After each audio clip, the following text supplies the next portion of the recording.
Hello, I'm Doug Rurin here in Juniper Level Botanic Garden, the home of Plant Delights Nursery. And in front of us is a Carex. Carex are very grass-like, but Carex and grasses are in two distinct families. And they share a lot of commonalities, but they're also different. The little rhyme young botanists learn is sedges have edges. The stems are generally triangular with the edges typical of a triangle. And rushes, which are yet another family, rushes are round, and the stems usually are round. But the issue today is when to cut them back. There's not a really precise answer, but we tend to cut a lot of the Carex back earlier than the ornamental grasses. Mostly because a lot of the Carex start into new growth rather early in the year, before winter's completely gone, and bloom very early in the year. A lot of the Carex are not necessarily all that showy in bloom. Some are, and some are sort of really charming, subtle little flowers, and they're important for pollinators as well. So we want to cut the Carex down early enough that we're not cutting the flower buds off.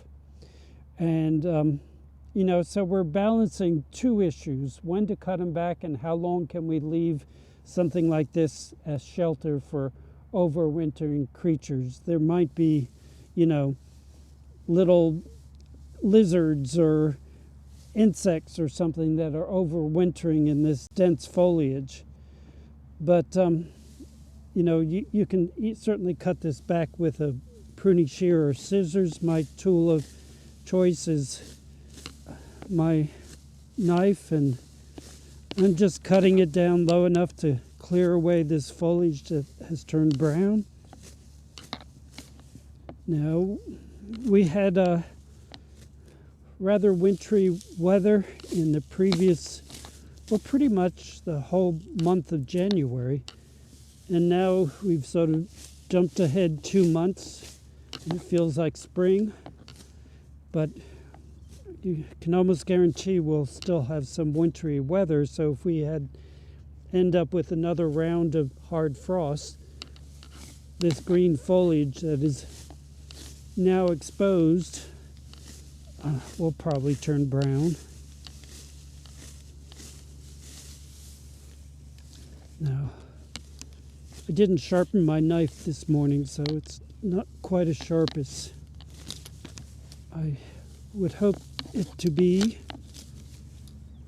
And cutting our plant labels are not it's not part of cutting them back. But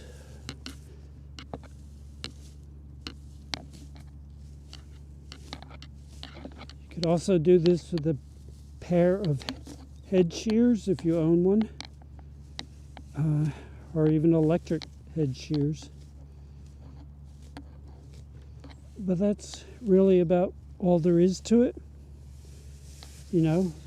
This can go to the compost pile, or if you're in my home garden where I'm not a very tidy gardener, it could, be added to the mulch layer. But here it will go to the compost pile. So the grasses will leave to another month or more, to late winter. But we do start cutting back the Carexes earlier than the grasses. Thank you for your time today, and I hope to see you again in the garden.